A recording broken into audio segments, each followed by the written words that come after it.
أنا ومن اتبعني سبحان الله وما أنا من المشركين.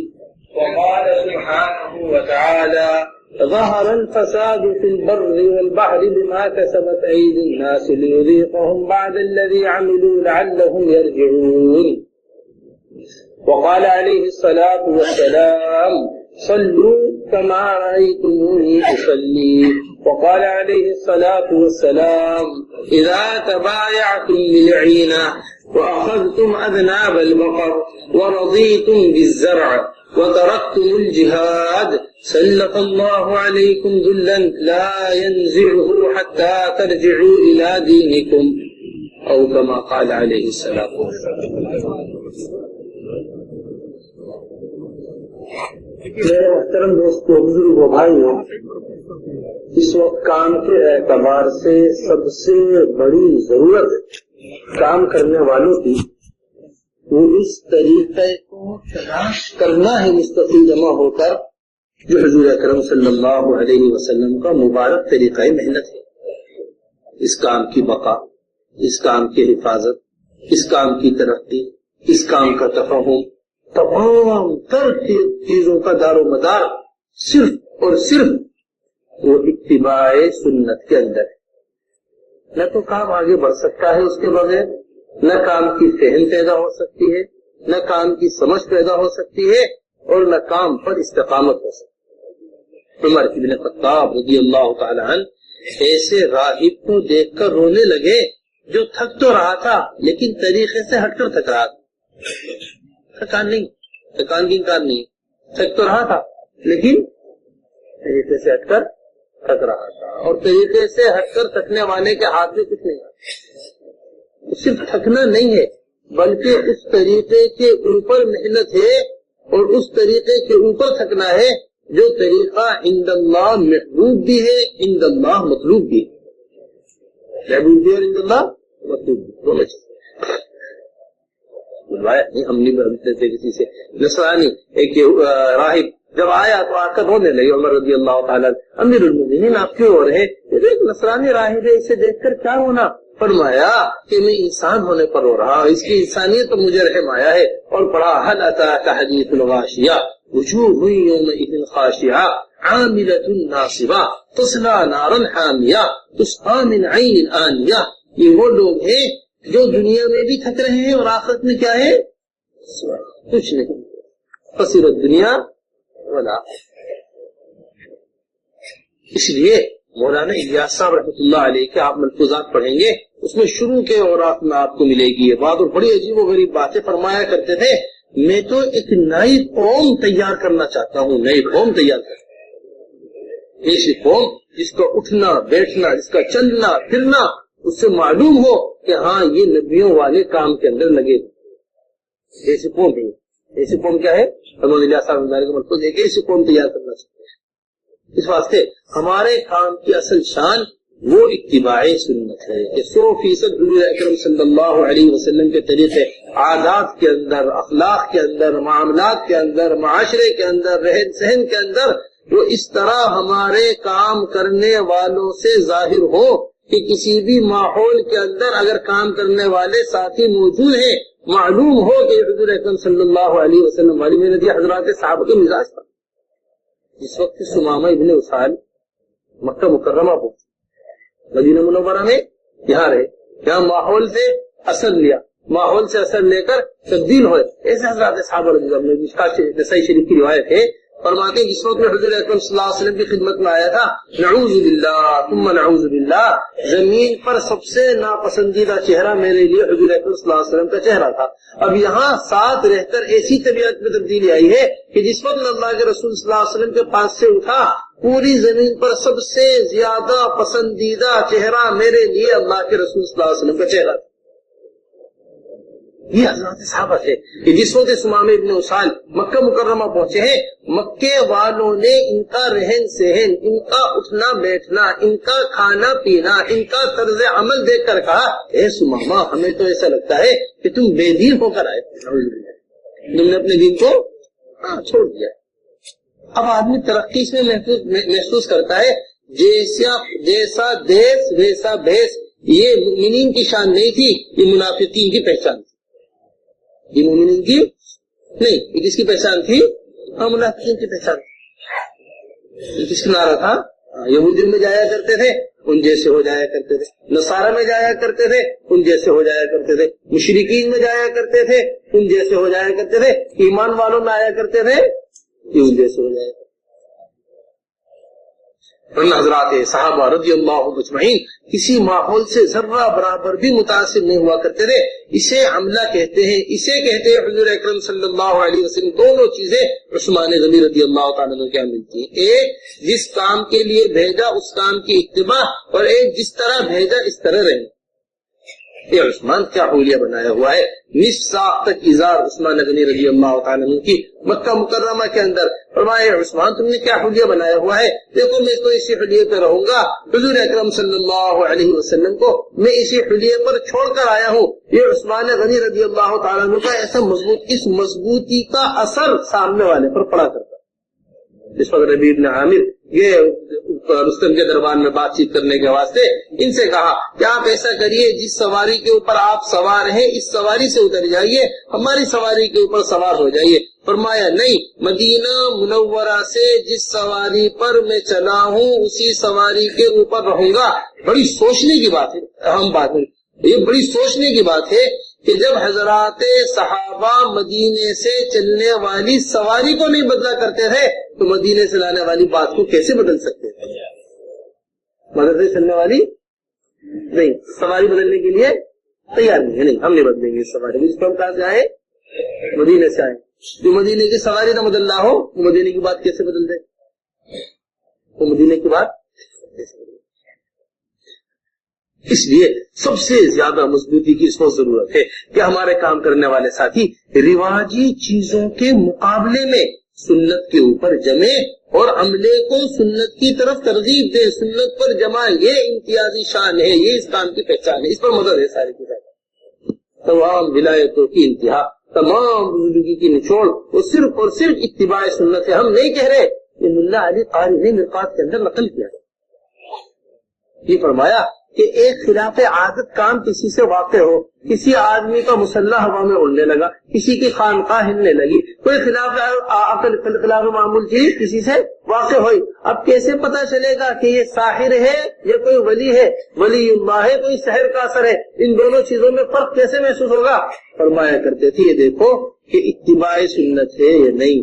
اگر سنتوں کو ہلکا سمجھتا ہے، سنتوں کا مذاق اڑاتا ہے، یہ ساحر ہو سکتا ہے، اللہ کا ولی نہیں ہو سکتا. کیا ہو سکتا ہے، کیا نہیں ہو سکتا؟ ملا علی قاری نے کہاں لکھا ہے؟ مرقات میں نقل کیا ہے.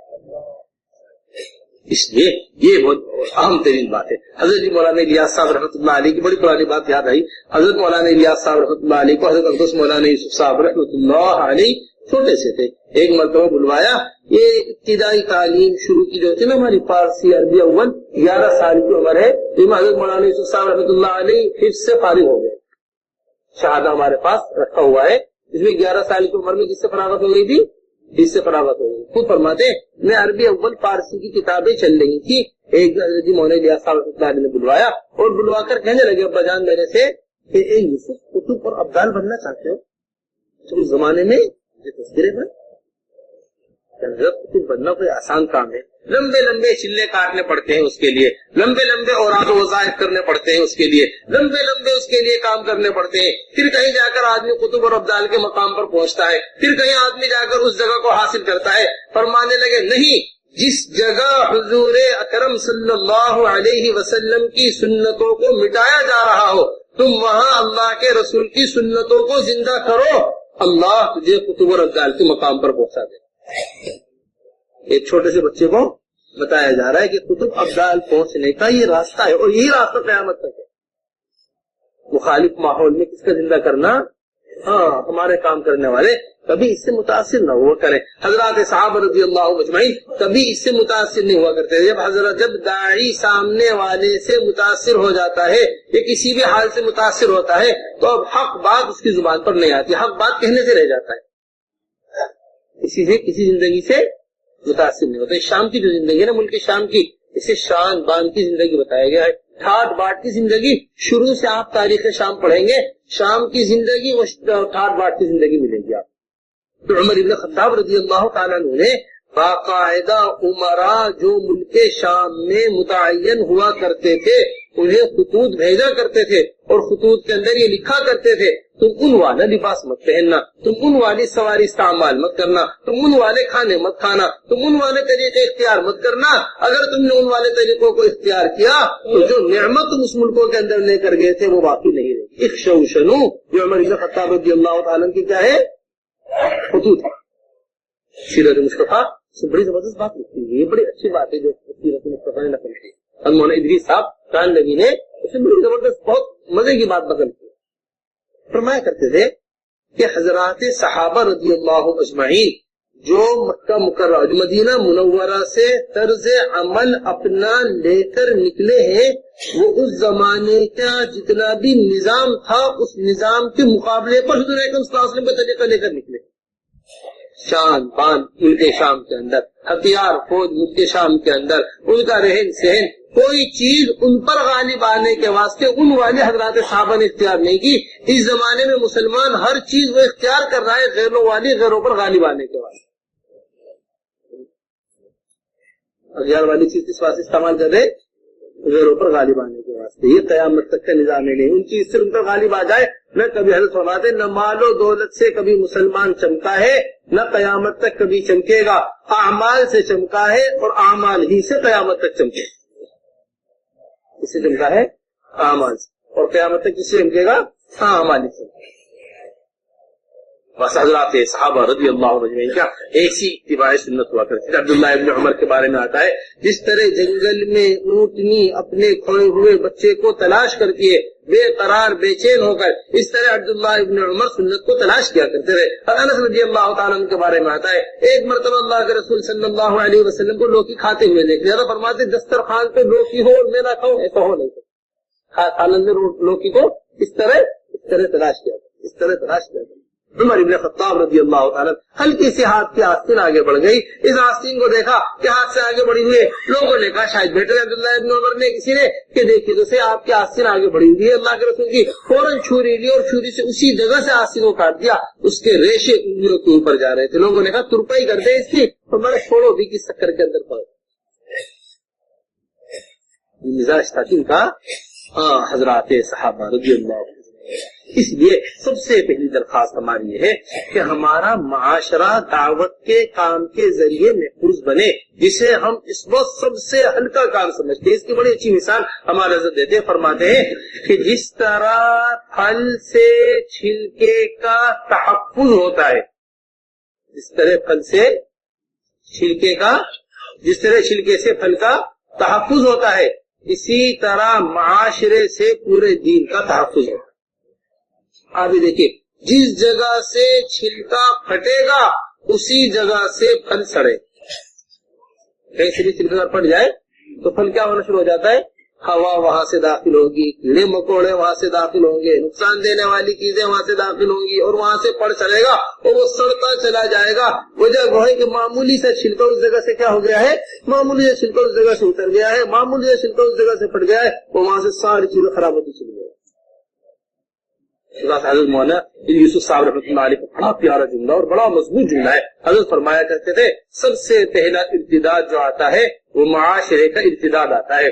پھر یہ ارتداد بڑھ کر اعضاء و جوارح کے اوپر اثر کرتا ہے. پھر یہ ارتداد بڑھ کر زبان کے اوپر اثر کرتا ہے. پھر یہ ارتداد بڑھتے بڑھتے دل کے اندر اتر جاتا ہے. شروع معاشرے سے ہوتا ہے, اترتا کہاں ہے, دل میں جاتا ہے. اس واسطے میرے محترم سب سے پہلی ہماری درخواست اس بات کی ہے کہ ہمارے اندر وہ مزاج بنے جو حضور اکرم صلی اللہ علیہ وسلم والا مزاج ہے. ہمارے کام کرنے والے ہر مخالف ماحول کے اندر, ہمارے کام کرنے والے ہر میدان کے اندر اتباع سنت کو لازم پکڑے اور اس کا مستقل ایک لے کر چل کر چلنا پھرنا. اس کام کے ایک منزل ہے, ایک مقصد ہے. مقصد تحریک ایمان ہے اور اس تحریک ایمان کے حصول کے لیے جو منزل ہے وہ حضرات صحابہ رضی اللہ عنہ. آگے بڑھنا ترقی نہیں بلکہ ساری ترقی کس کے اندر ہے, آپ پیچھے رکھ دیں. اس طرح اتباع سنت ہمارے یہاں ہونی چاہیے. پھر مزاج دعوت وہ اس میں حضور اکرم صلی اللہ علیہ وسلم والا مزاج ہو. دنیا کے یہ چھوٹے چھوٹے کام اپنے مزاج سے ہٹ کر نہیں کرتے. تجارت کا ایک مزاج ہے، زراعت کا ایک مزاج ہے، ڈاکٹری کا ایک مزاج ہے. ان مزاج کی رعایت کرتے ہوئے دنیا کے چھوٹے چھوٹے کام ہوتے ہیں، یہ شعبے چھوٹے چھوٹے شعبے چلتے ہیں، ان کی مزاج کی پوری رعایت کی جاتی ہے. کاشتکاری کا مزاج یہ وقت دانے کے ڈالنے کا ہے، یہ وقت دانے کے اگنے کا ہے، یہ وقت دانے کے کٹنے کا ہے. اس مزاج سے ہٹ کر کاشتکاری نہیں ہو سکتی. ایک چھوٹے سے کھیت پر آدمی اپنی مرضی سے گھاس نہیں اگا سکتا، دانا نہیں اگا سکتا. پورے عالم میں اپنی مرضی سے دین کیسے اگا سکتا؟ نہیں ہمارے جیسے سمجھ میں آئے گا، ہم ایسے کریں گے، ایسے نہیں. حضور اکرم صلی اللہ علیہ وسلم کے مزاج سب سے پہلی چیز، اور جو اس وقت کام کرنے والوں کی سب سے بنیادی ضرورت اس وقت بنی ہوئی ہے، وہ عمومیت. وہ کیا ہے؟ ہاں، ہمارے کام میں کوئی شان نہیں ہے مستقل طور. دو طرز ہے کام کرنے، ایک مزاج سیاست، ایک مزاج نبوت. عدی ابن حاتم نے جو مزاج پہچانا مزاج نبوت کا، ایک مزاج بادشاہت، ایک مزاج نبوت. مزاج بادشاہت یہ ہوتا ہے عملے سے کام کروانا، اور مزاج نبوت یہ ہوتا ہے عملے کو کام کر کے دکھانا. ان دونوں میں زمین آسمان کا فرق. عدی ابن حاتم جو متاثر ہوئے وہ اسی سے ہوئے تھے کہ یہ عورتیں اور بچے حضور اکرم صلی اللہ علیہ وسلم کے پاس بیٹھے ہوئے، انہوں نے عورتوں اور بچوں کو پاس بیٹھا ہوا دیکھا، فرمانے لگے کہ یہ مزاج بادشاہت کا نہیں ہے، یہ مزاج تو نبوت کا مزاج ہے. بادشاہ اپنے قریب اس طرح لوگوں کو بیٹھنا پسند نہیں کرتا. اس واسطے فرمایا کہ جو آدمی یہ چاہتا ہو کہ اس کے آنے پر لوگ کھڑے ہو جائے، اس کے استقبال میں لوگ کھڑے ہو جائیں، فَلْيَتَبَوَّأْ مَقْعَدَهُ مِنَ النَّارِ، اسے چاہیے کہ اپنا ٹھکانہ دوزخ کے اندر بنا لے. اپنا ٹھکانہ کہاں بنا لے؟ ہاں، یہ میری ایک پہچان ہو، مجھے لوگ پہچانے، مجھے ایک لوگ مرتبہ دے، مجھے لوگ مقام دے، میری شان کے مطابق لوگ میرا استعمال کریں. یہ اس کام کا روز اول سے مزاج نہیں. آج صبح حضرت بیان میں اس بات کو بڑے اہتمام کے ساتھ فرما رہے ہیں. بلکہ حضور اکرم صلی اللہ علیہ وسلم کا مزاج وہ سب سے پہلی چیز دعوت میں جو ملتی ہے وہ اپنی ذات سے تھکانا ملتا ہے. جہاں ایک طرف مقام اتنا اونچا ہے فَكَانَ قَابَ قَوْسَيْنِ أَوْ أَدْنَىٰ، وہیں دوسری طرف نعلین مبارک، قدمین مبارک کے خون سے بھر گئے. اور دوسری طرف کیا ہے؟ نعلین مبارک. یہ طائف کی گشت ہے حضور اکرم صلی اللہ علیہ وسلم. یہ طائف میں جا کے ایک آدمی کے پاس جانا ہے. تو اپنے ساتھ کام کرنے والے مشائخ سے سب سے پہلی یہ درخواست بڑے اہتمام کے ساتھ لگاتے ہیں آپ کی خدمت میں کہ مزاج میں روزانہ کی محنت اس کو داخل کیجیے باقاعدہ اہتمام سے. روزانہ کی اپنی ذات سے یہ سب سے زیادہ حفاظت کا راستہ ہے. اس سے زیادہ حفاظت کا کوئی راستہ نہیں ہے. ہم جب سال شروع کر رہے تھے تو ہمارے ساتھ اس بات کو بڑے اہتمام سے کہا، فرمایا عمومیت میں رہو. عمومیت کے اندر دو فائدے. عمومیت کے اندر کتنے فائدے ہیں؟ دو فائدے. نمبر ایک چیز عمومیت کے اندر عند اللہ ترقی ہے. عمومیت میں کیا ہے؟ ہاں، عند اللہ ترقی. اور عمومیت کا دوسرا بہت بڑا فائدہ یہ ہے کہ عند الناس تحفظ ہے. عند الناس لوگوں کے درمیان کیا ہے؟ ہاں، جب تک آدمی لوگوں کے درمیان محفوظ رہتا ہے، جب تک وہ چھپا ہوا رہتا ہے، جب اس کی طرف انگلیاں اٹھنے لگے اور اشارے ہونے لگے تو سمجھ لو اس کی ہلاکت کا وقت کیا آ گیا ہے، اس کی ہلاکت بہت قریب آ گیا ہے.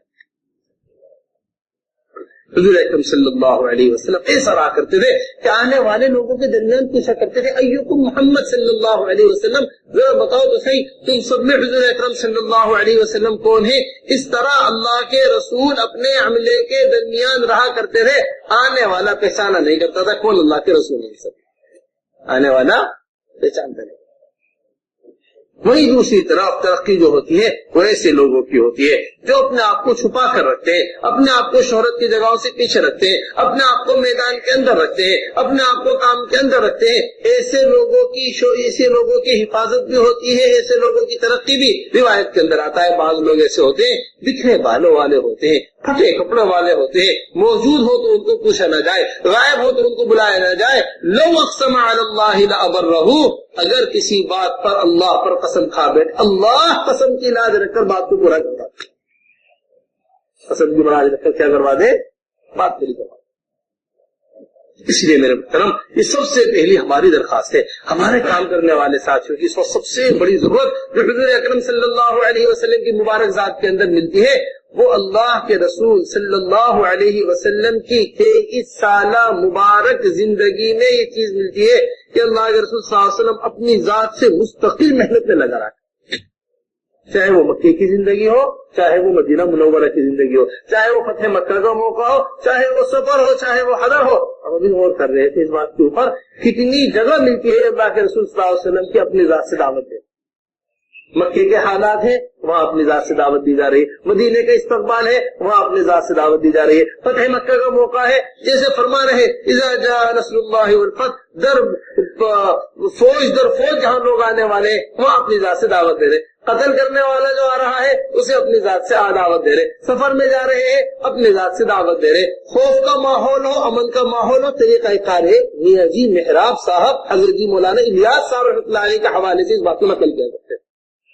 23 سالہ مبارک زندگی دو حصوں کے اندر ہے, ایک مکہ مکرمہ کی زندگی ہے, ایک مدینہ منورہ کی زندگی ہے. مکہ مکرمہ میں بات کا سننے والا نہیں, کوئی لینے والا نہیں, ایسا بوجھ کا ماحول مکہ مکرمہ میں ہے, بالکل اسی کا مقابلہ مدینہ منورہ ہے جہاں لعاب مبارک بھی صحابہ زمین پر گرنے نہ دے. ابو سفیان نے جس وقت یہ منظر صلح حدیبیہ میں جس وقت مکے والوں نے منظر دیکھا حضور اکرم صلی اللہ علیہ وسلم کا تو کہنے لگے ہم تو بڑے بڑے قیصر و کسریٰ کے دربار میں گئے ہیں, کسی بادشاہ کا ایسا مقام نہیں دیکھا ہے عباس جیسا تمہارے بھتیجے کا دیکھا ہے, ایسا مقام نہیں دیکھا. بات سمجھیے گا. حضرت مولانا الیاس صاحب رحمۃ اللہ علیہ کی باتیں میری محراب نقل کیا تھا, فرمایا کرتے تھے جو فکر حضور اکرم صلی اللہ علیہ وسلم کا طرز عمل ایک ایک کے پاس مکہ مکرمہ میں جا کر دعوت دینے کا تھا وہی ایک ایک کے پاس مدینہ منورہ میں جا کر دعوت دینے. راوی روایت مدینہ منورہ میں نقل کر کے یہ کہہ رہے کہ اللہ کے رسول کسی کا درجہ اس سے کم نہیں سمجھا کرتے تھے, خود جا کر اسے دعوت. اس واسطے پرانے کام کرنے والے ساتھیوں کی سب سے بڑی حفاظت, سب سے بڑا قلعہ حفاظت کا وہ انفرادی دعوت, روزانہ کا استعمال ہمارا جس میں ہو, انفرادی دعوت روزانہ کے ایک معمول بنے مستقل پہ. ایک بے قراری, ایک بے چینی دل کے اندر جو پیدا ہوتی ہے وہ اس سے پیدا ہوتی ہے. حضور اکرم صلی اللہ علیہ وسلم کی یہ دو جگہیں ہیں, وَتَقَلُّبَكَ فِي السَّاجِدِينَ, جس وقت آپ کہاں ہوتے ہیں سجدہ کرنے والوں کے درمیان. اللہ کے رسول صلی اللہ علیہ وسلم راتوں کا قیام اور انفرادی دعوت کا اہتمام, راتوں کا قیام اور کس کا, لوگوں کے درمیان پھرنا, لوگوں کے درمیان رہنا, لوگوں کے درمیان اٹھنا بیٹھنا, ایسا بتایا کرتے تھے. حضور اکرم صلی اللہ علیہ وسلم اپنے آپ کو انفرادی دعوت کے اندر حکم بن کیسان کو لایا گیا. سب سے پہلے جماعت نے سمجھانا چاہا, انہوں نے امن دے دیا. حضرت مقداد رضی اللہ عنہ نے حضور اکرم صلی اللہ علیہ وسلم کی خدمت میں لے کر پہنچے. اللہ کے رسول دعوت دیتے رہے تھک گئے حکم بن کیسان کو دعوت دیتے رہتے, یہاں تک کہ عمر ابن خطاب رضی اللہ تعالیٰ نے تلوار نکال لی. یا رسول اللہ آپ اجازت دیجیے میں اس کے ٹھکانے پر پہنچاتا ہوں. نگاہ ہٹائی, پھر دوبارہ دعوت دینی شروع کی. تھوڑی دیر میں حکم بن کیسان نے بات کو مان لیا. فرمایا اگر میں تمہاری بات مانتا یہ دوزخ میں جاتا, اب یہ کہاں جائے گا. فرماتے کہ ہم میدان دعوت میں انفرادی دعوت کا اہتمام نہیں کرتے. حضرات صحابہ رضی اللہ مجمعین میدان قتال میں انفرادی دعوت کا اہتمام کیا. اتنا بڑا فرق, میدان دعوت میں وہ اہتمام نہیں رہا دعوت کا جس میں ہوا کرتا تھا. کتنے مواقع ایسے عمیر ابن وہاب قتل کرنے کے ارادے سے آئے. اے عمیر کیسے آنا ہوا, یہ میں تو اپنے رشتے داروں سے ملنے آیا ہوں. اے عمیر تلوار کیوں لے کر آئے ہو, یہ بڑی بری چیز ہے, اس نے ہمارے آپ کے درمیان بڑی دوری پیدا کر دی ہے. اے عمیر کعبے کے پردے کے پاس فلاں آدمی سے کیا بات کی تھی, فوراً کہنے لگا اشہد ان لا الہ الا اللہ واشہد ان محمد رسول اللہ. وہ عمیر ابن وہاب یہ کیا آئے تھے قتل کرنے کے ارادے سے. ایک طرف جرجا, ایک طرف خالد بن ولید, دونوں کے گھوڑے مل گئے آپس میں, دونوں کی گردنیں. کتنا اچھا ہوتا اگر تم نجات کا کلمہ پڑھ لیتے. ایسا غلبہ حضرت الیاس صاحب رحمۃ اللہ علیہ کا ملفوظ ہے, غلبہ حال کے بغیر کوئی چیز وجود میں نہیں آتی. کوئی چیز کس میں نہیں آتی, وجود میں. یہ نہیں ہم نے 2.5 گھنٹہ دے دیے تھے آفس کے واسطے، ہم نے 2.5 گھنٹہ دے دیے تھے اپنی مسجد کے واسطے. اس طرح آفس سے نکل کر آفس کا کوئی کام کرنا آدمی پسند نہیں کرتا. میں 8 گھنٹے کام کرتا ہوں، 8 گھنٹے کی تنخواہ لیتا ہوں. یہ حال ہم نے اپنے مسجد کو بنایا ہوا. جبکہ حضرت مولانا یوسف صاحب رحمۃ اللہ علیہ کا بڑا ہمارے پاس لکھا ہوا بیان، بڑا عمدہ بیان ہے. حضرت بیان شروع فرما رہے ہیں یہاں سے، انسان کے اوپر ہر وقت اللہ کے حکم متوجہ ہوتے ہیں اور ہر موقع کے حکم کا پورا کرنا اصل دین. بیوی بچوں کے درمیان اس کے احکامات ہیں، تجارت میں آ گیا اس کے احکامات ہیں، زراعت میں چلا گیا اس کے احکامات ہیں، اس میں نماز پڑھنے کے واسطے آ رہا ہے حقوق اللہ ہے، نماز سے نکلا ہے. ہر وقت عوامل کا کیا ہے؟ ہر موقع کے امر کو پورا کرنا. اس لیے میرے محترم یہ ہماری درخواست سب سے پہلے ہے کہ روزانہ کا ایسا مزاج ہمارا، ایسا مدینہ منورہ کا مزاج بنایا تھا. یہاں میدان جنگ کے اندر انفرادی دعوت دی جا رہی ہے. وہاں اکرمہ ابن ابی جہل گئے، بھاگے مکہ مکرمہ سے. اے اکرمہ اب تو ایک ہی راستہ بچا ہے کہ نجات کا کلمہ پڑھ لو. کیا ہے نجات کا کلمہ؟ نجات کا کلمہ یہ، چاہے وہ کشتی چلانے والا ملا ہو، چاہے وہ میدان جنگ میں خالد رہے، سب ایک ہی فکر کے اوپر لگے. اس لیے اس بات کی پوری طریقے سے اہتمام ہو کہ روزانہ کا ایک مشغلہ ہمارے دعوت دینے کا بنے، روزانہ کا ایک مشغلہ لوگوں کے درمیان چلنے پھرنے کا بنے، روزانہ کا ایک مشغلہ لوگوں کے درمیان ہو، روزانہ کا استعمال. ورنہ صرف آدمی تقاضوں کے اوپر استعمال ہو کر رہ جائے اور روزانہ کی محنت سے ہو جائے. تو حضرت جی مولانا یوسف صاحب رحمۃ اللہ علیہ کا بیان ہے ہمارے پاس لکھا ہوا. حضرت بیان میں فرما رہے، جو آدمی اپنی مسجد میں استعمال ہوئے بغیر شب گزاری میں آتا ہے، شب گزاری جو اسی مسجد کی شب گزاری ہے وہ اسے کوئی فائدہ نہیں پہنچاتی. وہ اسے کیا نہیں پہنچاتی؟ کوئی فائدہ نہیں پہنچاتی. اب سوچے تو صحیح، جب اس مسجد کی شب گزاری اسے فائدہ نہیں پہنچا رہی، پھر اس کا ممالک میں جانا اپنی مسجد میں استعمال ہوئے بغیر، اس کا سارے عالم میں پھرنا اپنی مسجد سے استعمال ہوئے بغیر، اپنی مسجد کا گشت، اپنی مسجد کی ملاقاتیں، اپنی مسجد کا روزانہ کا وقت دینا، اپنی مسجد میں روزانہ کا اہتمام کرنا. اس لیے نمبر دوسری چیز جو بڑے اہتمام کے ساتھ آپ حضرات کے سامنے وہ یہ کہ سیرت کے اندر جو ہمیں ملتی ہے چیز حضور اکرم صلی اللہ علیہ وسلم کی مبارک زندگی کے اندر، وہ اپنے عملے کو اور کام کرنے والے ساتھیوں کو ساتھ لے کر چلنا، یہ کام کی ترقی ہے. حضرت فرماتے تھے کام کرنے والوں کے درمیان محدود ہو کر رہ جائے، یہ کام کی ترقی نہیں ہے، یہ کام کی تنزلی. یہ کام کی کیا ہے؟ تنزلی. یہ بہت اہم بات آپ سے بڑے اہتمام سے رکھیں. اس وقت ہم کارگزاری میں دیکھ رہے ہیں کہ یہ ہمارے اتنے چلے لگائے ہوئے ساتھی ہیں، اتنا 4 مہینے لگائے ہوئے ساتھی ہیں، اتنی سہ روزہ کی جماعتیں بن رہی ہیں، اتنے عشرے کی جماعتیں بن رہی ہیں. ایک معمول ہے جس کو ہم پورا کر رہے ہیں، جبکہ یہ نہیں. حضور اکرم صلی اللہ علیہ وسلم کے ہاں اس بات کی مستقل فکر ہوا کرتی تھی کہ نیا عملہ کس طرح تیار ہو، اور نیا عملے کو تیار کرنے کے واسطے حضرات صحابہ رضی اللہ عنہم کیسے یکسو ہو کر کام کی طرف متوجہ ہوا کرتے. یہ تو پہلے امر دوست کان کے اندر ہوئی گسائی ہوئی کوئی بات میرے کان میں نہ پڑ جائے، اس طرح ڈرے ہوئے مکے کے اندر آئے. حضور اکرم صلی اللہ علیہ وسلم دعوت دی اور دعوت دے کر فرمائے جاؤ تو پھیل، جا کر اپنے قوم کے اندر کام میں لگ جاؤ. تم جیسے ہیرے موتی تمہاری قوم کے اندر اور بھی موجود ہیں، وہ ہیں جو خود بات نہیں سننا چاہتے لیکن جا کر ایسے ایک کے ساتھ کام کے اندر لگے. یہ بہت اہتمام میں سمجھنے کی بات ہے.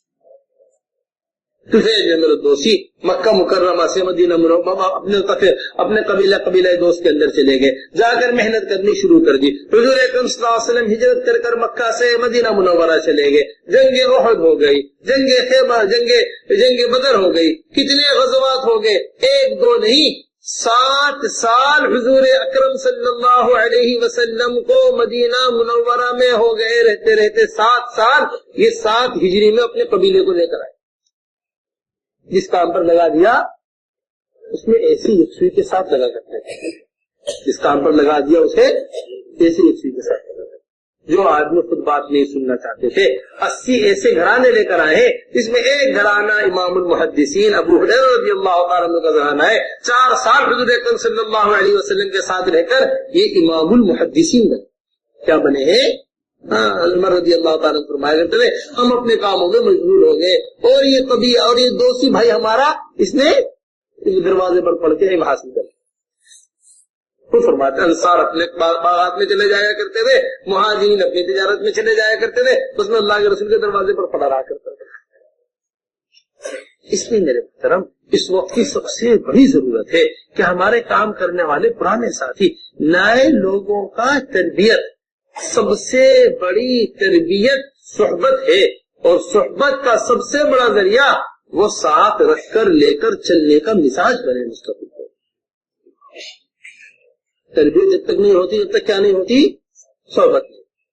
صحابی کو صحابی اسی واسطے کہا جاتا ہے، ساری دنیا کے لوگ ویسے قرنی کی طرح ہو جائیں، ساری دنیا کے لوگ سعید بن مسیب کی طرح ہو جائیں، دو کون ہے افضل تابع ہونے میں، کسی ایک کی طرح پوری دنیا بن جائے، کسی ادنا صحابی کا مقام حاصل نہیں کر سکتے، ایک دو فرد مل کر بھی، پوری دنیا مل کر بھی ایک آدمی کا مقام حاصل نہیں کر سکتے۔ یہ صحبت کا مقام ہے۔ یہ صحبت کا کیا ہے؟ حضور اکرم صلی اللہ علیہ وسلم کیا اس کا بڑا اہتمام ہوا کرتا تھا۔ آنے والے لوگوں کو قرآنوں کے ساتھ رکھا جایا کرتا تھا، آنے والے لوگوں کو قرآنوں کے حوالے کیا جایا کرتا تھا، قرآنوں سے نائے کی کارگزاری لی جایا کرتی تھی۔ انصار مہاجرین سے انصار مدینہ سے اللہ کے رسول صلی اللہ علیہ وسلم پوچھا، مہاجرین سے اللہ کے رسول صلی اللہ علیہ وسلم پوچھا کرتے تھے کیسا پایا تم نے اپنے انصار بھائیوں کو؟ یا رسول اللہ انہوں نے اپنا بستر ہمارے نیچے بچھایا، انہوں نے اپنا کھانا ہمیں کھلایا، انہوں نے اپنا دین ہمیں سکھایا۔ اس طرح کی ایسے تعلقات بنائے گئے تھے آپ۔ اب یہ سارا نظام کیا ہو کر رہ گیا ہے؟ نیا عملہ الگ دنیا میں چل رہا ہے، پرانے لوگ الگ دنیا کے اندر ہیں، نیا عملہ الگ فطروں پر چل رہا ہے، پرانا عملہ کہاں ہے؟ الگ دنیا کے۔ اہتمام کے ساتھ نئے عملے کو تیار کرنا، اپنے یہاں سے 6 روزہ کی جماعت نکلے۔ حضرت جی مولانا الیاس صاحب رحمۃ اللہ علیہ کے ملفوظات میں آپ جب پڑھیں گے شب گزاری کے مقاصد، آپ جب پڑھیں گے گشتوں کے مقاصد، ان گشتوں کے مقاصد، ان شب گزاریوں کے مقاصد تھے نئی جماعتیں تیار کر کے اللہ کے راستے میں نکالنا۔ کہ مولانا الیاس صاحب رحمۃ اللہ علیہ کے ملفوظ ملے گا شب گزاری، ایک سارے محلے والے ایک مسجد کے اندر جمع ہو جائے اس واسطے تاکہ اس مسجد سے جماعت نکل کر اللہ کے راستے میں چلی جائے۔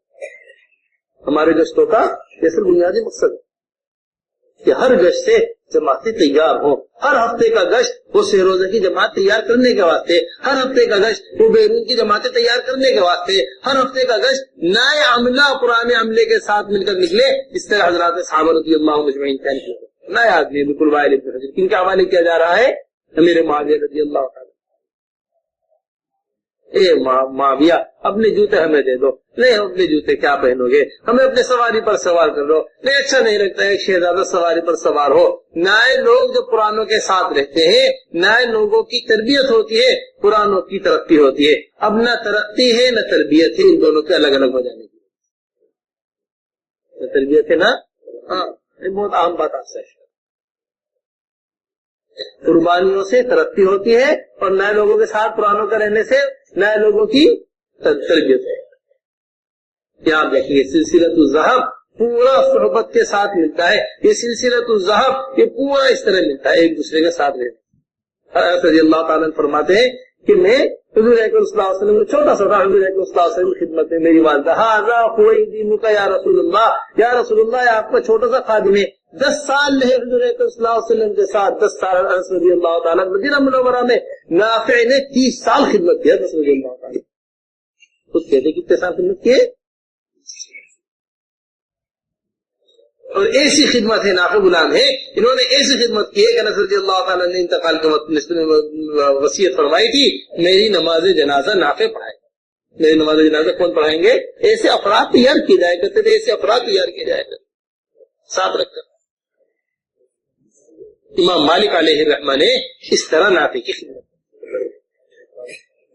اب ان کا احوال ہم پڑھ رہے تھے۔ نافع 30 سال خدمت، اسے علماء نے کیا کہا ہے؟ سلسلہ سونے کی چین ہے، سونے کی چین دنیا کی بڑی نعمتوں میں سے ہے ایک نعمت۔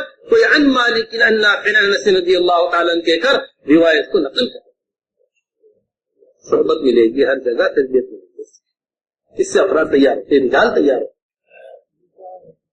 اس لیے میرے محترم ہماری یہ درخواست ہے آپ حضرات سے. ہمارے حضرت جی مولانا انعام الحسن صاحب رحمۃ اللہ علیہ بڑی قیمتی بات فرمائے. ہمارا جی چاہتا ہے ہر پرانا اس بات کو اپنے پاس محفوظ رکھے.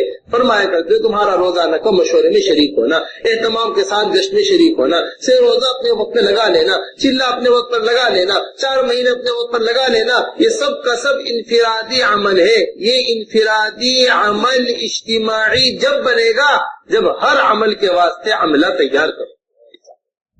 ہر عمل کے واسطے کیا؟ ہاں، ہر عمل کے واسطے عملہ تیار کرنا یہ ذمہ داروں کی ذمہ داری ہے. یہ مزاج نبوت کے اندر ملتا ہے، یہ مزاج صدیقیت کے اندر ملتا ہے.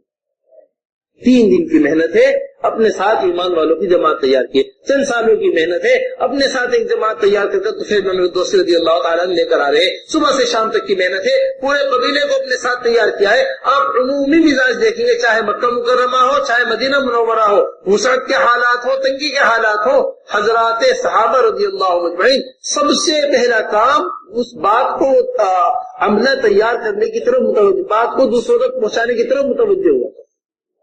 عملہ تیار کرنے کی طرف سب سے پہلے. اس لیے نمبر 2 اہم ترین ذمہ داری. پھر نمبر 3 اہم اور سب سے اہم ذمہ داری وہ اپنے خروج کا بڑھانا ہے. یہ مہا سنت ہے. سنت اس کے اوپر ساری چیزوں کا دار و مدار. ساری چیزوں کا کیا ہے؟ ہاں، دار و مدار ہے. یہ اہمیت کی بات.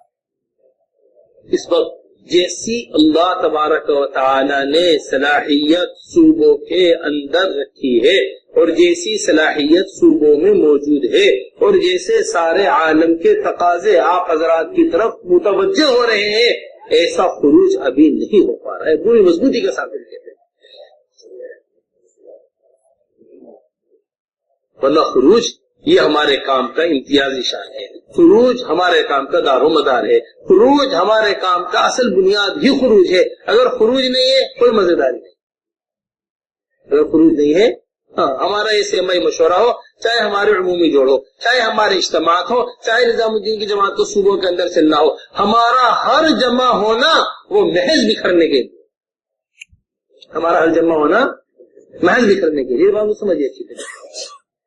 یہ نہیں ہم نے اپنی کارگزاری سنا دی، کارگزاری کی روشنی میں مقامی کام کی بات ہو گئی، مستورات کی ترتیب سمجھا دی، مدرسوں کی ترتیب سمجھا دی، اصلی طلبہ میں کیسے کرنا ہے، کیسے ملاقاتیں کرنی ہے، یہ انتظام آپ نے سمجھ لیا، ہم نے سمجھا دیا. حضرت فرمایا کرتے تھے ہمارا جمع ہونا وہ صرف افہام تفہیم کے لیے نہیں ہے، ہمارا جمع ہونے کا مقصد ہی تشکیل. ہمارے جمع ہونے کا مقصد افہام تفہیم کے ساتھ ساتھ کوئی اجتماع، چاہے وہ 2 آدمیوں کا اجتماع ہو، چاہے وہ 100 آدمیوں کا اجتماع ہو، چاہے وہ چند صوبوں کا اجتماع ہو، چاہے وہ سارا عالمی اجتماع.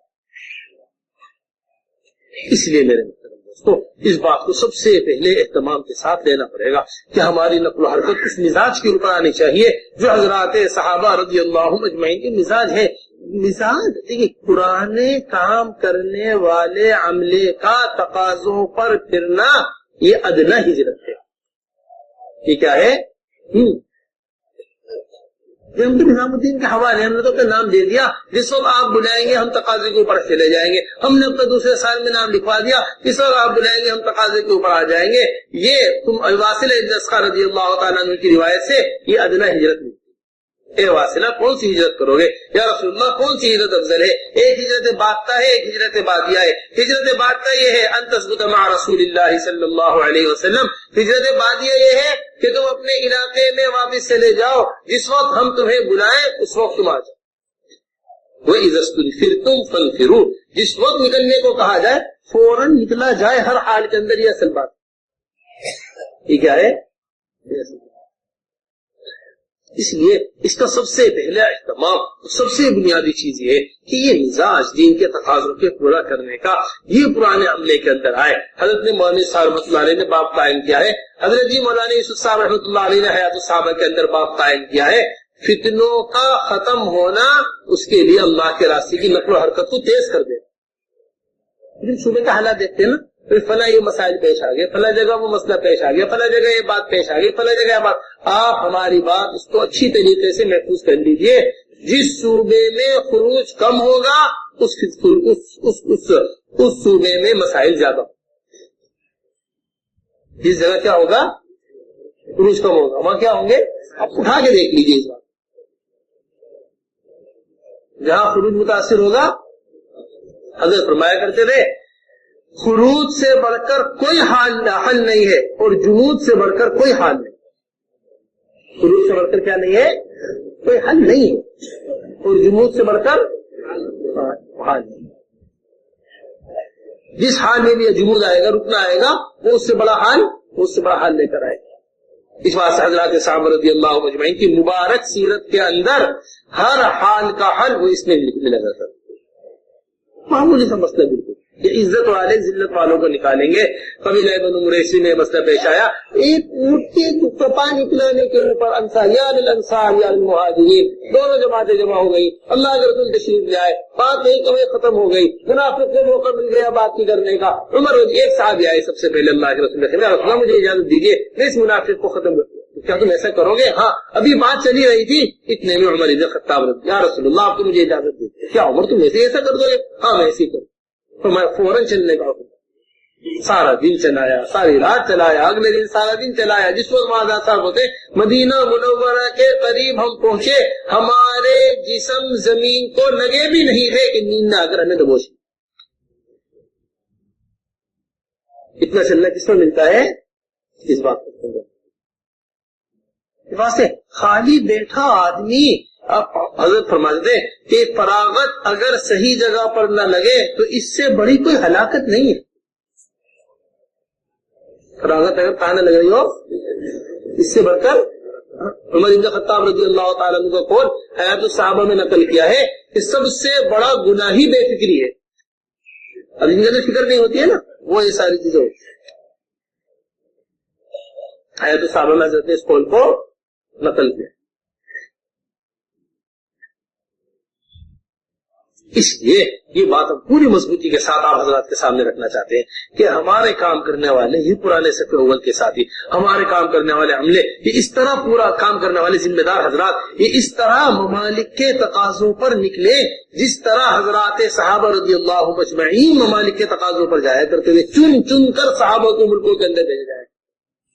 تو ملک شام کا تقاضا آ گیا ہے، اے وہاں تمہیں ملک شام جانا ہے، جس وقت واپس آؤ گے تمہارا واپس آنا میرے قبر پر ہوگا. یہ آ گیا ہے ملک یمن کا تقاضا، اے علی تمہیں ملک یمن جانا ہے. یہ آ گیا حج کا تقاضا، اے ابو بکر تمہیں حج کی جماعت کو لے کر جانا ہے. یہ فلاں تقاضا آ گیا تمہیں فلاں تقاضے کے اوپر جانا. ایسے چنیدہ لوگوں کو ان تقاضوں کے اوپر اہتمام کے ساتھ روانہ کیا جایا کرتا. تقاضے دیکھ دیکھ کر اللہ کے رسول صلی اللہ علیہ وسلم اس طرح روانہ فرمایا. اس لیے سب سے بڑی ناراضگی کا سبب ہے وہ کیا ہے؟ اللہ کے راستے میں سستی. حضرت کا بیان مولانا یوسف صاحب رحمۃ اللہ علیہ کا بیان ہے اور معتبر آدمی کا لکھا ہوا بیان، بالکل ثقہ آدمی کا لکھا ہوا بیان ہے. اور حضرت بڑی اہتمام کے ساتھ اس بات کو فرما رہے ہم نے چوری کو گناہ سمجھا اور بے شک بہت بڑا گناہ ہے. زنا بہت بڑا گناہ ہے، شراب کا پینا بہت بڑا گناہ ہے، نماز کا چھوڑنا بہت بڑا گناہ ہے.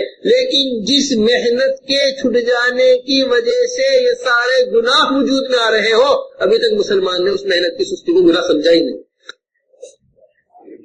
جس کی وجہ سے سارے گناہ کیا آ رہے ہو وجود میں آ رہے. جیسی ناراضگی اللہ کے راستے میں سستی پر ملتی ہے ایسی ناراضگی نہیں ہے نہیں. وعلى الثلاثة الذين خلفوا حتى إذا ضاقت عليهم الأرض بما رحبت وضاقت عليهم أنفسهم وظنوا أن لا ملجأ من الله إلا إليه. مدینہ اجنبی ہو گیا، کوئی سلام کا جواب دینے والا نہیں تھا. عبید کعب فرماتے ہیں رضی اللہ تعالیٰ یہ کیفیت مدینہ منورہ کے اندر ہو گیا. کعب رضی اللہ تعالیٰ فرماتے ہیں یہ کیفیت میری مدینہ منورہ کے اندر ہو گئی تھی کہ میں سلام کر کر دیکھا کرتا تھا اللہ کے رسول کے جواب میں ہونٹ ہلے ہیں کہ نہیں. اپنے چچا زاد بھائی ابو قتادہ کے پاس گیا، میں نے کہا اے ابو قتادہ مجھے اللہ کے رسول سے محبت بھی ہے یا نہیں؟ انہوں نے کوئی جواب نہیں دیا. میں نے پھر پوچھا، پھر کوئی جواب نہیں دیا. میں نے پھر پوچھا، انہوں نے کہا دیکھو بھائی اللہ کے رسول ہی جانتے ہیں تمہیں محبت بھی ہے یا نہیں، ہم نہیں جانتے. ایک خروج سے پیچھے نہیں جاتے. اور مولانا ادریس صاحب نے اس واقعے کو بڑی تفصیل کے ساتھ لکھا ہے کیونکہ یہ رہ گئے تھے تبوک سے پیچھے رہ گئے تھے. اس سے پہلے یہ پورا واقعہ اس طرح بیان کیا جا رہا ہے. یہ کہاں سے پیچھے رہ گئے تھے؟ ایسے پیچھے اللہ نے کیونکہ یہاں باقاعدہ نکلنے کا حکم ملا تھا. اس لیے میرے محترم دوستو اس بات کو ذرا دل کے اوپر اچھی طریقے سے لینا پڑے گا. حضرت فرمایا کرتے تھے جب بھی تمہیں نکلنے کے اندر کچھ آزار پیش آیا کریں اپنے ایک بڑی عمدہ بات ہے، یہ ہماری تشکیلوں کے اندر بات آنی چاہیے، پورے ملک میں اہتمام سے یہ بات آنی چاہیے کہ جب بھی نکلنے میں کوئی عذر پیش آئے اپنے مجمع کو ان اعذار کا حل حضرات صحابہ کے اعذار میں تلاش کریں۔ اعذار کس کے ساتھ نہیں ہے؟ کوئی ایک فرد ایسا بتا دیجئے جس کے ساتھ کوئی عذر لگا ہوا نہیں ہے، ایک فرد نہیں ملے گا آپ کو۔ اعذار کے حل کہاں ہے؟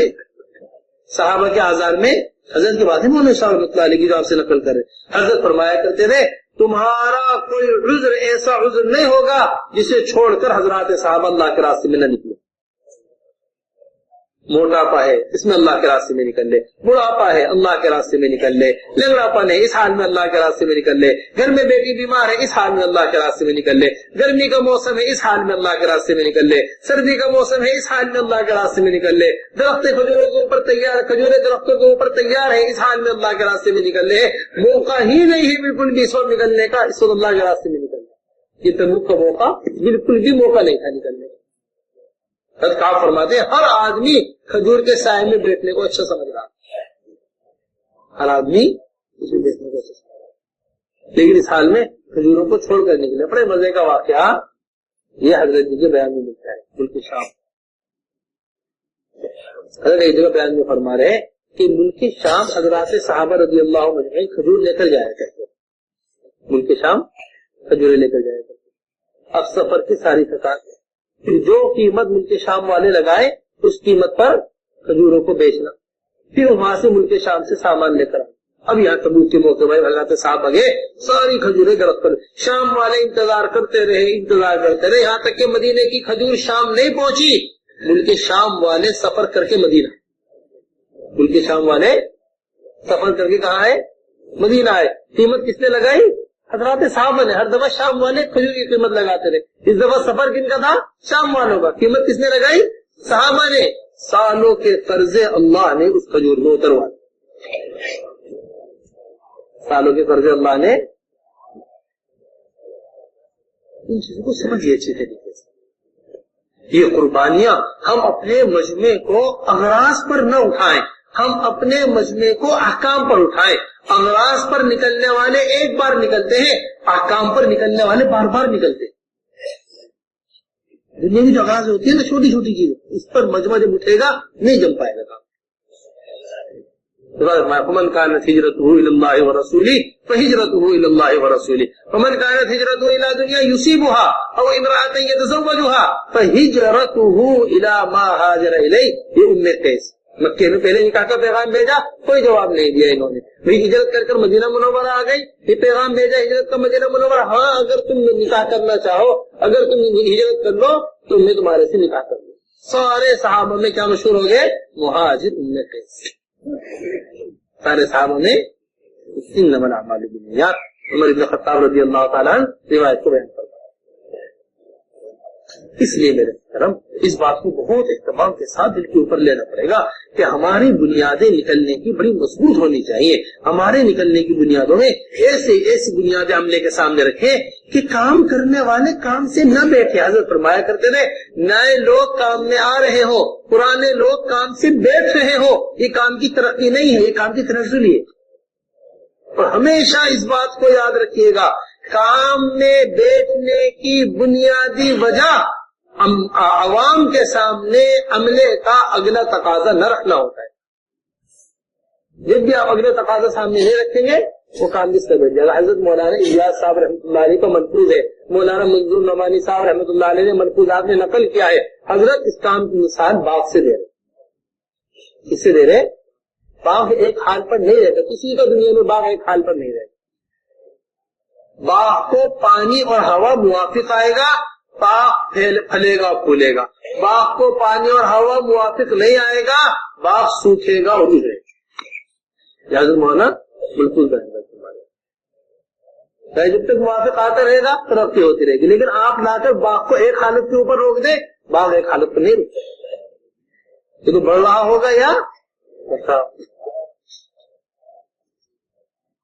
اس لیے میرے محترم اس بات کو دل کے اوپر لیجیے اچھی طریقے سے کہ آزار یہ نکلنے کی یہ رکنے کی وجہ نہیں ہے. حضرات صحابہ رضی اللہ مجمعین ہر حال میں نکلے. عمرو بن جموح رضی اللہ تعالیٰ نے بند نکل لے, بیوی نے تشکیل کی ہے اللہم لا تردنی الی اہلی, یہ کہہ کر اللہ کے راستے میں نکلے. تو پھر یہ حضرت ابو ایوب انصاری رضی اللہ تعالیٰ بڑھاپے میں نکل لے. ایسا بڑھاپا ہے کہ مجھے اونٹ کے اوپر سوار کر لو. سب سے دور مدینہ منورہ جماعت چل رہی ہو, قسطنطینیہ کے اندر جماعت چل رہی, کیا ابو ایوب انصاری رضی اللہ تعالیٰ وہاں قلعے کے سامنے ان کی قبر ہے. اس حال میں اللہ کے راستے میں نکلے. پھر اس میں صرافے کی دکان پر بیٹھے ہوئے مقداد رضی اللہ تعالیٰ اللہ کے راستے میں نکلنے کی تیاری چل رہی. لوگوں نے کہا اے مقداد آپ معذور ہیں, اس معذوری کے ساتھ کہاں نکلیں گے؟ فرمایا انفروا خفافا وثقالا, ہلکے ہو کے بھاری ہر حال میں دیکھنے نہیں دیتے. جن کے دل میں سچا درد ہوتا ہے انہیں نکلنے کی آیتیں تلاش, اور جو وہ بہانہ بنا لیتے نہ نکلنے. نہیں جی آیت اس کے لیے نہیں ہے, یہ آیت اس کے لیے نہیں ہے, یہ فلاں کے لیے نازل ہوئی تھی, یہ فلاں کے لیے ہوتا. ورنہ تینوں کی حالات الگ الگ ہے. حضرت مقداد کے الگ کیفیت ہے, حضرت ابو ایوب انصاری کے الگ حال ہے, حضرت ابو طلحہ کا الگ حال ہے. تینوں نے ایک ہی آیت پڑھی. حضرت مقداد رضی اللہ تعالیٰ موٹاپے پر انفروا خفافا وثقالا پڑھ رہے, بھاری جسم ہونے پر. حضرت ابو ایوب انصاری رضی اللہ تعالیٰ بڑھاپے پر انفروا خفافا وثقالا پڑھ رہے. ابو طلحہ رضی اللہ تعالیٰ 4 زمانے کا خروج ہے. حضور اکرم صلی اللہ علیہ وسلم کے زمانے میں نکلے, ابو بکر رضی اللہ تعالیٰ کے زمانے میں نکلے, عمر ابن خطاب رضی اللہ تعالیٰ کے زمانے میں پھرے, عثمان غنی رضی اللہ تعالیٰ کے زمانے کا خروج چوتھا زمانہ ہے. قرآن پڑھتے پڑھتے جس وقت پہنچے انفروا خفافا وثقالا پر, فرمایا یہ آیت نہ بیٹھنے کا حکم دیتی, پھرنے کا حکم دیتی, بیٹھنے کی ضرورت نہیں دیتی. اس حال میں نکلے, چلتے رہے یہاں تک کہ کشتی میں انتقال ہوا. 7 دن تک جنازہ کشتی کے اندر رکھا رہا, جنازے کے اندر کوئی تبدیلی نہیں. 7 دن تک جنازہ کہاں رکھا رہا, ہاں یہاں تک کہ قریب ایک جزیرہ آیا, وہاں ہمارے منبر خروج کی بولنے کا منبر ہے. ہماری خروج تشکیلیں ہر بیان کے بعد عموماً فضا بنائیے تشکیل کی, عوام میں ایک نقل و حرکت کا شوق پیدا ہو. ہر امتی سے سالانہ 4 ماہ مانگنا یہ ہمارے ہر منبر کی شان. 4 مہینے سے کم کی ہمارے یہاں کوئی تشکیل نہیں, یہ چھوڑ دیے چلے بلے مستورات کے بعد. ایک ایسی فضا عموماً لگے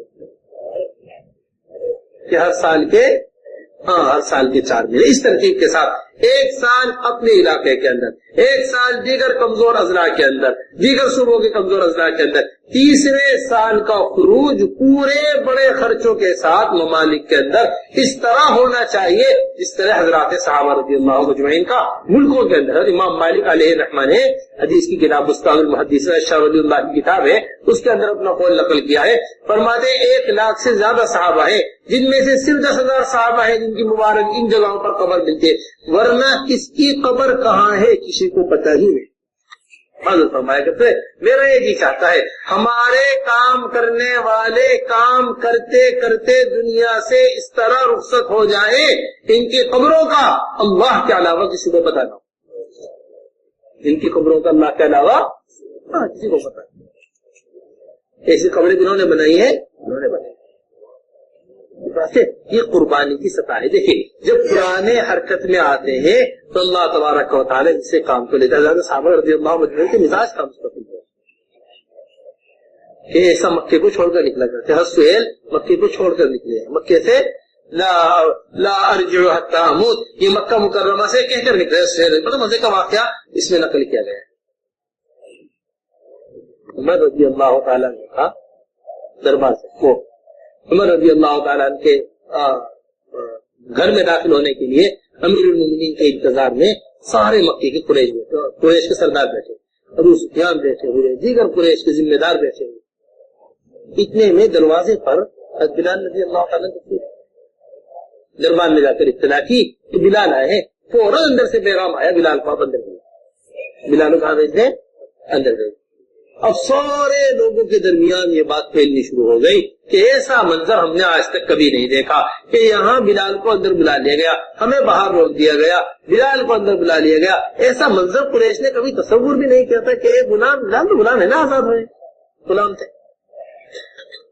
اب یہ بات چلی رہی تھی کہ سہیل کھڑے فرمایا لگے اے لوگوں یہ مت کہو کہ بلال کو اندر بلا لیا گیا، انہیں بھی بلایا تمہیں بھی بلایا، انہوں نے مقدم انہوں نے اس بات کو پہلے قبول کیا، تم لوگ پیچھے رہ گئے۔ میں آج ہی کھڑے کھڑے نیت کرتا ہوں کہ میں مکے سے ایسا نکلوں گا کہ اب پلٹ کر دوبارہ مکہ مکرمہ نہیں آؤں گا، تو پھر آخرت میں ہم بلال کے ساتھ ہو سکتے۔ یہ کر دودھ پیتے بچے ماؤں کی گود میں حضرت سہیل کو رخصت کرنے مکے سے باہر آ گئے۔ اے سہیل مکے کی رونق ختم ہو جائے گی، آپ مکے سے نکل جائیں۔ اس طرح مکے کو قربان کر کر نکلا، اس طرح مدینہ منورہ کو قربان کر کر نکلنے مدینہ۔ اللہم لا تردنی الی علی عمرو بن جمع رضی اللہ تعالیٰ نے اور بلال رضی اللہ تعالیٰ نے حضور اکرم صلی اللہ علیہ وسلم سے متعین کردہ مؤذن ہے، امیر المومنین اجازت دے دیجئے، ہمیشہ کے واسطے مدینہ چھوڑ کر جانا چاہتا ہوں۔ نہیں بلال میں بوڑھا ہو گیا ہوں، خلافت کی ذمہ داری میرے اوپر آ گئی ہے، نہیں میں تو فیصلہ کر چکا ہوں نکلنے کا، آپ مجھے اجازت دیجئے۔ اس طرح عمر بن خطاب رضی اللہ تعالیٰ سے اجازت لے کر نکلنے ہمیشہ کے واسطے مدینہ چھوڑا۔ اس لیے یہ اصل بنیادی چیز ہے۔ دیکھیے ہمارے اس اجتماع کا مقصد وہ پورے عالم کے اندر دینی تقاضوں کا پورا کرنا، یہ ہمارا صرف یہ مقصد ہے ہمارا۔ آپ پورے ملک کو بار بار ہر تیسرے مہینے پر جمع کریں، یہی کارگزاری کا مقصد سننے کا ہے، یہی مقامی کام ہے، یہی ساری چیزیں، اس کے علاوہ اور کوئی ہمارا بنیادی مقصد نہیں۔ حضرت جی مولانا یوسف صاحب رحمۃ اللہ علیہ کیا یہاں کام کرنے والے عملے جس بتایا کرتے جس حال میں بھی آیا کرتے تھے حضرت اس حال کے اندر روانہ کرتے۔ آخری واقعہ یہ سن لیجیے، ابھی وہ صاحب حیات موجود ہیں جنہوں نے ہمیں یہ واقعہ اپنی آنکھوں سے دیکھ کر سنایا، اپنی آنکھوں سے دیکھ۔ فرماتے ہیں کہ ایک مرتبہ جیسا ماشاءاللہ ابھی امریکہ سے علماء کی جماعت ہے دیکھنے کے واسطے، کام کو سمجھنے، کام کو ہر دنیا سے لوگ آتے۔ وہ حضرت مولانا یوسف صاحب رحمت اللہ علیہ کے زمانے میں کچھ لوگ آئے بیرون ملک سے یہاں دینی خدمات دیکھنے کے بعد، مختلف مدارس کے اندر گئے، مختلف تنظیموں سے ملاقات کی، مختلف تحریکیں دیکھی، پھر سنا کہ مولانا صاحب رحمۃ اللہ علیہ نظام الدین نے کوئی کام شروع کیا تھا، وہ بھی آئے یہاں آئے دیکھنے کا۔ ہمارے پاس بہت کم ہوتے، اب تو ہمارے واپسی کے دن قریب آگے ہیں، ہم اپنے ملک واپس جا رہے ہیں، ہم یہ چاہتے ہیں ایک دن دو دن کا کوئی خروج ہمارا، کچھ وقت کا ہمارا خروج ہو جائے، کوئی ایسا اپنا ذمہ دار ساتھی ہمارے ساتھ لگا دیجئے جو ہمیں امور دعوت اچھی طریقے سے سمجھا دے سارے کے سارے۔ عجیب و غریب بات کیا ہے، وہ صاحب فرماتے ہیں ہماری آنکھوں کا منظر یہ سن کر ایسی بے قراری مولانا یوسف صاحب رحمۃ اللہ علیہ کے اندر، مرکز کے اس دروازے سے اس دیوار سے اس دیوار، ادھر سے ادھر، ادھر کمرے ادھر اوپر نیچے تلاش کرتے پھرے کسی کو، اتنے میں دیکھا حضرت مولانا الیاس صاحب رحمۃ اللہ علیہ کے زمانے کے پرانے ذمہ دار ساتھی وہ سامنے سے چلے ہوئے، سامنے سے چلے ہوئے۔ حضرت جی مولانا صاحب رحمۃ اللہ علیہ کو دیکھ کر ایسے بے قرار ہوئے کہ ننگے پاؤں ہی سڑک کے اوپر دوڑ گئے، ننگے پاؤں ہی جاگے سینے سے لگا لیا کہ تمہیں اس وقت اللہ نے بھیجا ہے، فنا جماعت تیار ہے، تو چاہ تھا کوئی ذمہ دار ایسے مل جاتا، اس جماعت کو لے کر روانہ ہو جاتا، اس جماعت کو لے کر فوراً نکل جاتا، بس تمہیں اللہ ہی نے بھیجا ہے، تم فوراً اس جماعت کو لے کر نکل جاؤ۔ حضرت میں فوراً اس جماعت کو لے کر نکل رہا ہوں، بس میں اس وقت اس واسطے آنا ہوا تھا، جوان بیٹی کا اچانک انتقال ہو گیا ہے، جنازہ گھر کے اندر رکھا ہوا ہے، آپ کسی کو جنازہ پڑھانے کے واسطے بھیج دیجئے، میں جماعت کو یہیں سے لے کر روانہ ہو رہا ہوں۔ یہ وہ سیرت ہے حضور اکرم صلی اللہ علیہ وسلم۔ بیٹی گھر میں بیمار ہے، اللہ کے راستے میں نکلے، ایک داماد کو گھر چھوڑ کر نکلے، واپس اللہ کے راستے سے آئے، سامنے سے لوگ چلے ہوئے آ رہے، اے لوگوں کیا ہے خیر رہے، تم سب کہاں سے ایک ساتھ چلے ہوئے آ رہے ہو؟ یا رسول اللہ ہم ابھی آپ کی بیٹی کو دفنا کر آ رہے، ہم ابھی آپ کی بیٹی کو، اس لیے یہ تقاضے ہیں نظام الدین کے، یہ دین کے تقاضے کہ جس وقت آئے فوراً ہمیں اسے پورا کرنے کی طرف عزم کر لیجیے اس بات کے انشاءاللہ کہ اس نقل و حرکت کے اوپر 100% آنا ہے جس پر حضور اکرم صلی اللہ علیہ وسلم امت کو چھوڑ کر تیار ہے سب انشاءاللہ۔ عزم کیجیے انشاءاللہ ہر سال 4 مہینے اہتمام کے ساتھ لگائیں گے. اور یہ ہمارا عمل ہے. اس وقت ہمارے ذمہ دار ساتھی جس وقت بھی موجود ہیں, ہمارے کام کرنے والے ذمہ دار ساتھی جتنے موجود ہیں, تو اس بات کا عزم کریں. یہ پرانے لوگ ہمارے علاقے کے صف اول کے ساتھ آج حضرت بڑے اہتمام کے ساتھ اس بات کو کہہ رہے تھے. دوسرا سال لگائے ہوئے ساتھی, پہلا سال لگائے ہوئے علماء حضرات, دوسرا سال لگائے ہوئے علماء حضرات, اور یہ سارے حضرات جو اپنے علاقوں میں فیصل ہے, اپنے علاقوں میں ذمہ دار شورا ہے, اپنے علاقوں کے صف اول ہے, یہ اپنے ساتھ 5 ماہ بے ملکی جماعتیں لے کر ملکوں میں پڑے. کسی ایک ملک میں آپ کا پڑ جانا پورے ملک میں کام کو کھڑا کرنے کا اس سے حضور صلی اللہ علیہ وسلم کیا ایسے افراد کے ساتھ جماعتیں بنا کرتی تھی. عمر ابن خطاب رضی اللہ تعالیٰ عنہ کیا ایسے چنیدہ افرادوں کو ملکوں کے اندر ہجرت کر کر بھیجا جایا کرتا تھا, ہمیشہ کے واسطے نہیں. اب 5 ماہ کے 4 ماہ کے لیے اس کا عزم کیجیے. یہ نہیں کہ ہماری جماعت آ گئی, ہماری وہ جماعت چلی گئی, فلاں آ گئی, فلاں جماعت مہینے سے تیار ہو گئی. یہ صف اول اپنے ساتھ اس طرح 5 ماہ کی جماعتیں لے کر ملکوں میں بنجر علاقوں کے اندر نئے ملکوں کو کھولنے کے لیے ان حضرات کی مستقل طور پر یہ چلے 4 مہینے, یہ چلے 2 چلے کا کام نہیں ہے کہ 20 کو جماعت